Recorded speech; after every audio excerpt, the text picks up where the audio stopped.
By the grace of God, Renee and I got married when we were 19 years old. Each of us, 19 years old. We got married back when I was a genius. She's still a genius. We got married, and at age 20, we got into our starter home. I looked it up. It was 1984. We got into that starter home. The home had been built in 1953. It's a 959 square feet house, 3-bedroom, 1 bath. It was a starter house. The home we live in now is a little bit bigger, not a lot bigger than that, but it's 1,100 some square feet, the home we live in now. But that first home, 959 square feet, built in 1953. We bought it for $59,000 in 1984. And we probably overpaid for it slightly. I wasn't a good negotiator. How many 20-year-olds are a good negotiator? I wasn't, but we were able to get into it. I looked the home up. According to Zillow.com, that home is now worth $161,000. And so 38 years later, the home went from $59,000 to $161,000. So, wow, that's over $100,000 gain. It is, which is about 3% gain each year. You know, homes go up in value over the long term. There's ups and downs and everything, but over the long term, homes, real estate go up in value. So that house today, if you were to go and buy that house, it's $161,000 is what Zillow recommends it gets sold for. Now, how did we pay our home off? How did we? Well, I thought back and made a few notes here. You know, from age 20 to age 43 is how long it took for us to pay it off. It took 23 years. We got a 30-year mortgage. We paid it off 7 years early. Eventually we were able to knock a grand total of 7 years off. But we had financial hardships in our 20s.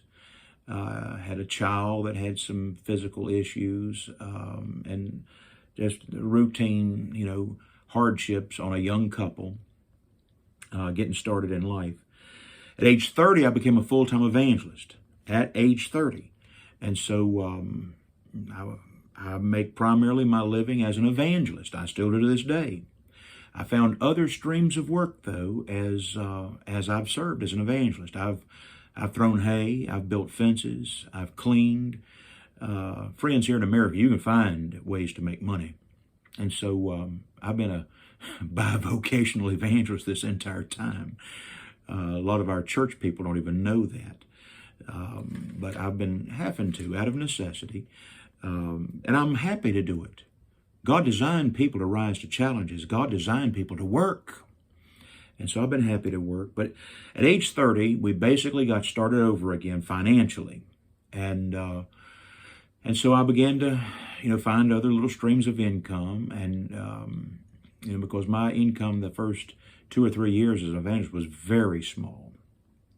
And so we made some financial goals and we began working on paying it off. So how did we do it? I'm going to tell you how we did it. And I'm going to give you some advice. Let me give you a couple pieces of advice, and I'm going to go back to how we paid it off. My first piece of advice to you about if you want to pay your home off, number one, find out and know exactly where do you stand. How much do you owe on your home? How much is your home valued at? So you find out how much equity you have, how much of the home do you own, and how much does the bank own. So find out, where do you stand on your home mortgage? What interest rate are you paying? And most mortgages you can pay extra on principal. Find out for sure if you can do that. There are a few loans that you cannot pay extra principal, but almost all, you can pay extra principal payments along the way. So let's go back to how we paid it off. Well, at age 30, candidly, we were really struggling with that house. We had 2 mortgages on it now. Financial hardship. So now we had a first mortgage and a second mortgage. We still had a little bit of equity in it, but I I was working hard and trying to make ends meet, all that sort of thing. And so we began making some plans. And one of the plans I made was to get a better interest rate. And you got to think back a number of years ago, interest was a lot higher than it is as I today am recording this video. And so I went down to my local credit union. That's where I had my mortgage. I went down to the local credit union, walked in. I said, I'd like to get a better rate on my home mortgage. They handed me a big stack of papers and said, here, fill this out. I said, I'd rather not fill those out. She said, you have to fill them out. I said, I really don't want to fill those out. I don't have time for that. I've got a busy schedule. I do all my banking here. My mortgage has been here this whole time. You see my payments. I just want a better interest rate. I just kept saying that. Finally, she said, let me get the manager. So the manager came over and said, Mr. Fox, what do you want? I said, I want a better interest rate. And the manager said, I understand that you don't want to fill our paperwork out. I said, really, I don't. I just want you to fix my rate. He said, can you come back Friday? This was on Monday. He said, can you go back Friday? I said, yes, I can be back Friday. He said, we'll fill your paperwork out and we will modify your rate. That was the term he used. We will modify your rate.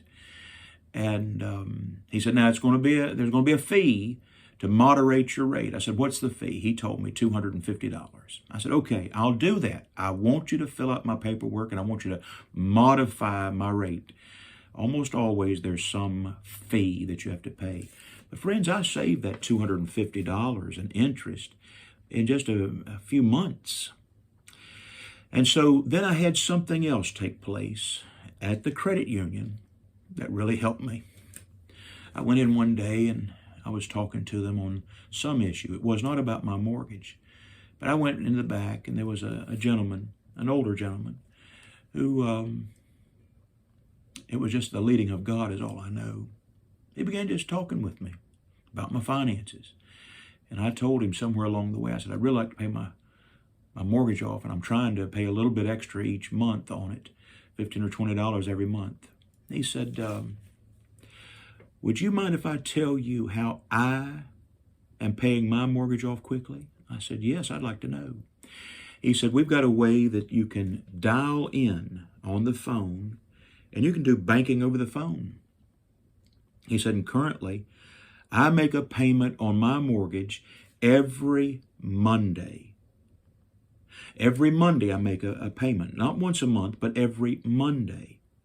He said, number one, that gives me 52 payments a year, which is the equivalent of making 13 monthly payments. He said, the second thing is, it keeps biting away at that principal at a little more rapid rate. I said, all right, I want that set up right now. Show me how. How do I do that? I realized this is a good idea. And here's a seasoned man who, by the grace of God has allowed this conversation to take place. And so I began at that point every Monday making a payment. I think I tried to make a $125 payment every Monday, which was the equivalent of more than what one monthly payment was. So I was taking a little bite out of the principal every week. Well, I began doing it every Monday. Well, later on, I began saying, you know, what would happen if I made 2 payments a week? I'll make my primary payment on Monday, but if by Thursday or Friday, if I have any extra money, if I have an extra $10, an extra $15, anything extra, I'm going to put it on that mortgage. And so I began on a weekly basis and sometimes twice a week basis making payments on that mortgage. And so most of our mortgage was paid off, but actually between about age 32 or 33 and age 43. Now I want to tell you about the final day of paying off my mortgage. So I go down to the financial institution. I said, I want to make my final payment. You know, you have to do those in person. You cannot do those through the mail. You've got to do those in person because they figure the interest rate to the final hour, to the final day.